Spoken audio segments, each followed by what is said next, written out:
అందరికీ నమస్కారం.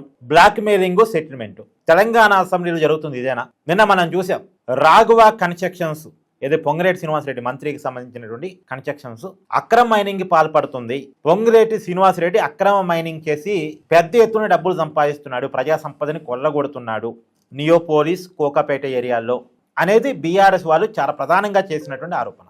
దానికి ముఖ్యమంత్రి రేవంత్ రెడ్డి గారు ఇచ్చిన సమాధానం ఏంటి?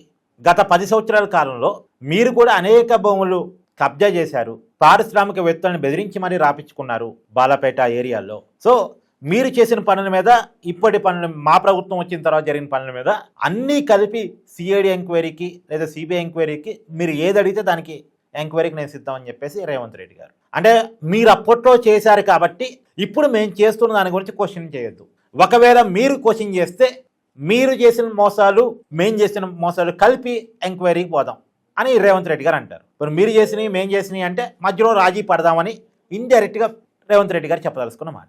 నిజమే కావు. అప్పుడు బీఆర్ఎస్ నాయకులు కబ్జాలు చేయలేదని, బీఆర్ఎస్ నాయకులు ప్రజల సంపదను దోపిడీ చేయలేదని, అక్రమ మైనింగ్లు చేయలేదని ఇక్కడ ఎవరు చెప్పట్లే. కానీ అవన్నీ వెలికి తీయాల్సిన బాధ్యత ఎవరికి ఉంటుంది? ఇప్పుడున్న ప్రభుత్వానికి ఉంటుంది. అధికారం ఛానల్ అవుతుంది 2 సంవత్సరాలు దాటిపోయింది. మరి వెలికి తీయకుండా వాళ్ళు నిన్ను క్వశ్చన్ చేసినప్పుడు వాళ్ళ తప్పు నువ్వు క్వశ్చన్ చేయటం అంటే అర్థం ఏంటి?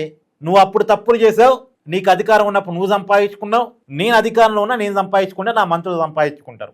నువ్వు సంపాదించుకున్నది నేను బయట తీసుకురాను, నేను సంపాదించుకున్న దాని గురించి నువ్వు అడగొద్దు అని చెప్పినట్టుగా, అది కూడా డైరెక్ట్గా అసెంబ్లీలోనే చెప్పినట్టుగా ఉంది. అవునా కాదా? అసలు హరీష్ రావు కుటుంబ సభ్యులు ఏదో అవినీతి చేశారు, లేదా కేసీఆర్ కుటుంబ సభ్యులు ఏదో అవినీతి చేశారు అనుకుందాం. దాని మీద కమిటీ వెయ్యి, ఎంక్వైరీ చెయ్యి. నీ రాఘవ కన్స్ట్రక్షన్స్ గురించి అడిగినప్పుడు, నీ మంత్రి గురించి అడిగినప్పుడే నువ్వు ఆ మాటలు ఎందుకు తీస్తున్నావు?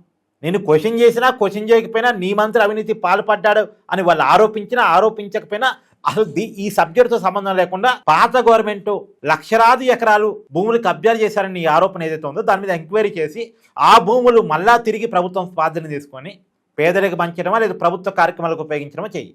అంతేగాని మంత్రి పొంగిరెడ్డి గురించి అంటే సరే, మంత్రి పొంగిరెడ్డి గురించి మాట్లాడే హక్కు బీఆర్ఎస్కి ఉందా లేదా అది వేరే విషయం. మళ్ళీ ఎందుకంటే ఒకప్పుడు బీఆర్ఎస్ నాయకుడు ఆయన, ఒకప్పుడు వైసీపీ పార్టీ నాయకుడు, తర్వాత బీఆర్ఎస్ పార్టీలో చేరిన నాయకుడు, తర్వాత అధికారం చేతులు మారుతుంది కాబట్టి బీఆర్ఎస్లో ప్రయారిటీ దక్కట్లేదు కాబట్టి కాంగ్రెస్లోకి వచ్చిన నాయకుడు, కాంగ్రెస్ పార్టీ ఫండింగ్ చేసిన నాయకుడు. ఉట్టిగా ఫండింగ్ చేశాడా? అధికారం వస్తే డబ్బులు సంపాదించుకోవడానికి ఫండింగ్ చేశాడు. రేపు కాంగ్రెస్కి అధికారం పోద్దని కూడా బీజేపీలోకి వెళ్తాడు, బీజేపీకి ఫండింగ్ చేస్తాడు, బీజేపీకి అధికారం వస్తే బీజేపీలో సంపాదించుకుంటాడు. ఈ నాయకులంతా అంతే కదా. సో ఒక రకంగా ఒకరితో ఒకరు సెటిల్మెంట్ చేసుకోవటం, ఒకరిని ఒకరు బ్లాక్మెయిల్ చేసుకోవటం, ఒకరితో ఒకరు రాజీలు పట్టడం, ఇది తెలంగాణ అసెంబ్లీ దానికి వేదిక కావటం అనేటువంటి మనం బాధపడాల్సిన విషయం. మళ్ళీ దాన్ని ఎవరు మీడియా క్వశ్చన్ చేయదు. చూడండి, ఏ పేపర్ అని చూడండి, ముఖ్యమంత్రి గారిని ఎలివేట్ చేస్తూ పెద్ద హెడ్డింగ్ తోటి పెడతారు. ఏమయ్యా, నిన్ను ఒక క్వశ్చన్ అడిగితే నువ్వు సమాధానం చెప్పాలి కానీ నువ్వు ఎదురు క్వశ్చన్ అడుగుతావేంది అని ఏ మీడియా ప్రశ్నిస్తుందా? నీ మంత్రి అక్రమాల గురించి వాళ్ళు అడిగితే నీ మంత్రి అక్రమాలు చేస్తున్నాడా లేదా, నిజంగా అది జరుగుతుంది అక్రమ మైనింగా కాదా, ఆ వివరాలు చెప్పాలి. కానీ నీ ప్రభుత్వ హయాంలో అక్రమ మైనింగ్ జరగలేదా, నువ్వు అవినీతి చేయలేదా, నువ్వు భూమి కబ్జాలు చేయలేదా అని అడుగుతావేంది అని ఏ మీడియా అసలు కనీసం క్వశ్చన్ చేసిందా? చేయదు. ఎందుకంటే పార్టీలకి చెక్కపాయం చేయడానికే మీడియా ఉంది. పార్టీలు పెంచి పోషించే సోషల్ మీడియా, పార్టీలు పెంచి పోషిస్తున్న రియల్ టైం మీడియా. పార్టీలకి సంకనాకే ఇక అనకూడదు, మా జర్నలిస్టులు మేమెందుకు అనుకోవాలి.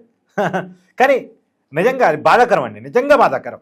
ఎవడు క్వశ్చన్ చేసేవాళ్ళు లేడు, క్వశ్చనే సమాధానం అన్నట్టుగా తయారైంది. సరే, దీని మీద మీ అభిప్రాయాన్ని కామెంట్ చేయండి. Thank you.